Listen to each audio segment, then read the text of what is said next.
Hey everybody, Scott Spreitzer here from DocSports.com with your first report for Thursday, May 17th, 2018. Free pick coming up in just a moment. Don't forget, if you're not yet a member at DocSports.com, click on the link below the video and sign up for your free $60 account. DocSports.com, do it on Thursday. I think you'll be glad you did. We went 4-1 overall last night. We cashed the free pick here, and we went 3-1 with our premium plays over at DocSports.com for an overall night of 4-1. We'll take that every day of the week, won't we?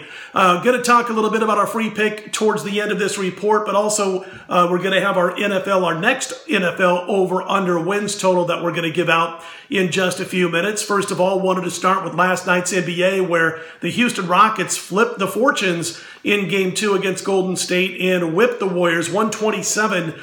I think the most notable points we can take from that game, not only the fact that they attacked Steph Curry on the offensive end to really kind of check and see if he is legitimately 100% healthy. He didn't look so for stretches of the game last night when he was on defense.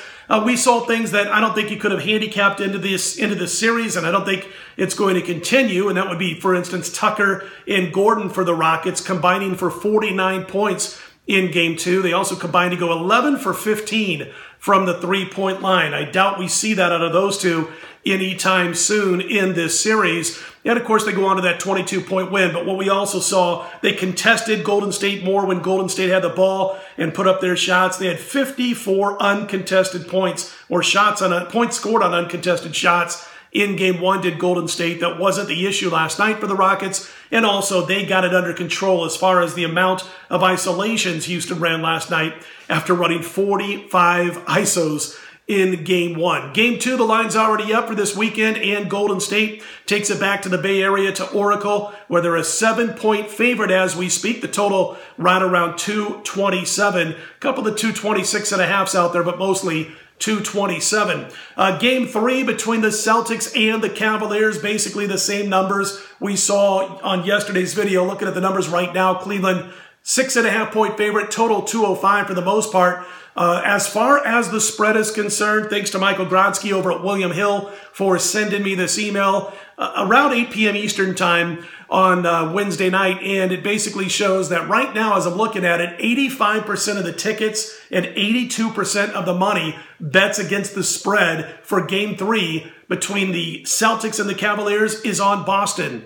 Again, 85% of the tickets against the spread, 82% of the money against the spread on the Celtics plus the points in Game 2 at Cleveland. Pretty big numbers. I'm sure that'll even out a little bit more as we get closer to tip-off. Real quick note on last night's Golden State loss to Houston. You saw a situation where about 72% of the money over at William Hill, 72% of the tickets at William Hill against the spread was on Golden State. 55% of the overall money also on the Warriors. And by the way, William Hill Sportsbooks, they took a $475,000 bet on Golden State to win the NBA title at minus $1.90 just a few days ago. Some cool stats for the NBA from William Hill. Thanks to those guys, to Michael Grodsky for sending me that information. I'm looking at another sheet they sent me here where, boy, I just think it's a situation where if Cleveland can't at least cover the first quarter and or the first half in Game 3,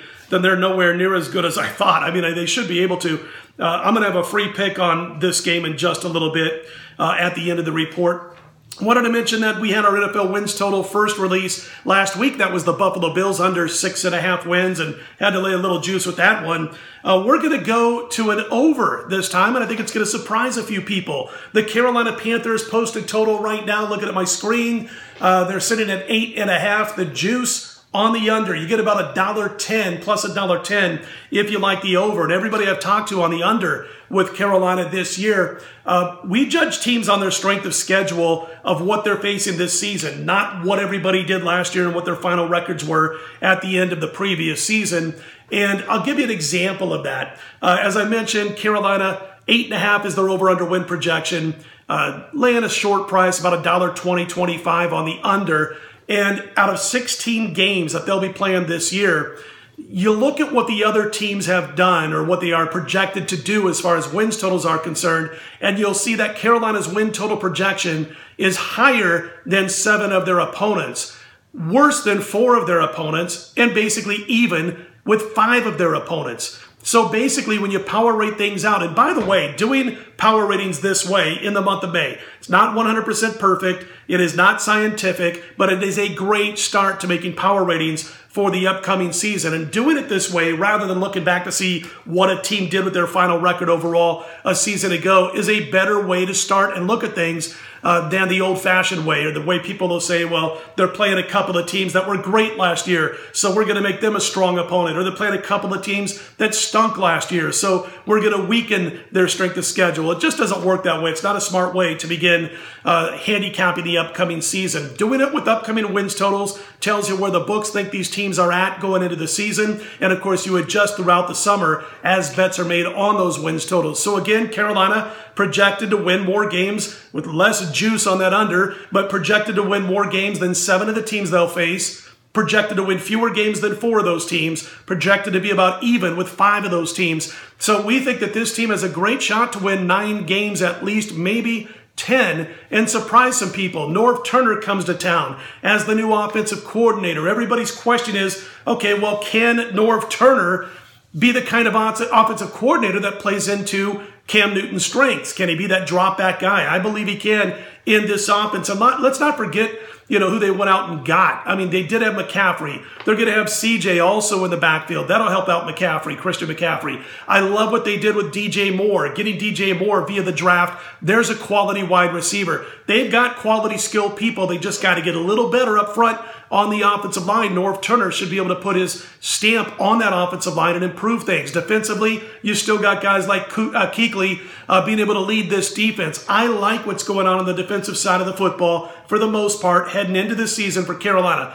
Are they my pick to win the NFC? No, but I do think they can win at least 9 games and likely 10 when I look at their strength of schedule and the changes that are being made with Ron Rivera still calling the shots at the top of the team. So there's your second NFL wins total play, a 1 unit this time. Carolina over 8.5 plus $1.10. We had a 2 unit play we gave out last week. Buffalo Bills under 6.5 wins. All right, looking up at the screens, our baseball early movers for Thursday. Well, guess what? They're not existent right now. No early movers in baseball of anything significant for Thursday's short card. Quick note before we get to the free picks. We do have plays up at DocSports.com on Thursday from baseball, and you won't want to miss out on that 2-0 sweep in baseball at Doc Sports yesterday. Our premium plays, and as I mentioned, 3-1 overall. And also on this report on Friday, we will have our Preakness preview posted along with a couple of matchups for Saturday's Preakness race. That Friday report will be up Friday morning, 4 a.m. Eastern,